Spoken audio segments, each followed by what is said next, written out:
Welcome to Gearhead Central. Today's an exciting day for me. I'm going to be setting up my Montezuma tool chest. It's top cabinet's 5 drawer, bottom's 5 drawer. Let's get this thing set up.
Okay, I assembled this box just over a month ago, so I had a little bit of time to use it, and I gotta tell you, so far I'm loving it.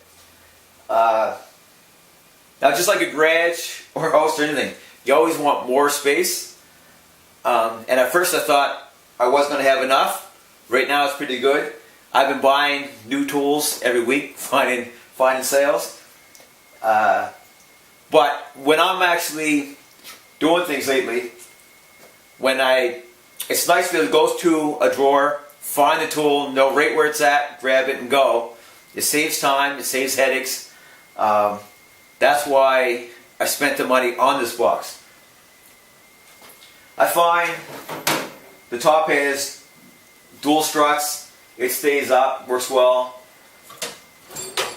Each handle has, or each drawer has a lock-in tab. So you lift up and pull. The slides work good. I have used boxes or looked at boxes that had smoother slides, but they cost 2 and 3 times plus more than this box. The slides are rated at 50 pounds. I kind of wanted 100-pound slides, but to be honest, with the height of the drawers, it's not an issue. I don't believe I'm going to put more than 50 pounds in them. unless you use it as a junk drawer and just shove things in it. I have everything laid out nicely and organized, so you're not going to have that kind of weight in it. On the bigger drawers, that could be an issue, but I also don't plan on stuffing those full either. I want to be able to find things. The reason I have a box this size, I don't want to be digging through like you do with a standard toolbox, and you're pulling things out or digging through to try to find the tool you're looking for. It's not fun at all. It's not the way I like to do things. Each box has a foam liner, which is nice. Like I said, it's all locked. Both boxes lock. Each lock is different, which is a little odd. I would have preferred it to have one key for the whole box, but you get 2 keys for this lock, 2 keys for that lock. So that is nice if you want to lock your box. Rubber pad in between the 2 boxes keeps it from sliding around. Large casters locking on one side, and swivel casters on one side as well. So overall, I mean, like I said, the box works great. And here's the foam liner, which isn't bad. I think for the price, which was, I believe, $400, I'm happy with it. The boxes I found in this price range were less than half the size, and some of them, the quality just wasn't there. Some were, but the size was just too small. Found other ones that were a couple $100 more that were decent, but they weren't really any bigger, and they weren't any better, so I just don't see, I mean, that extra $150 can go towards stools. So far, I'm extremely happy with this in just, say, 5 weeks that I owned it, and I think it'll hold up great. We'll find out. If it doesn't, I will let you know. But if you get a chance to find these, I bought this at Costco. Get a chance to look at them. It's definitely worth a look. So thanks for watching, and I'll see you next time.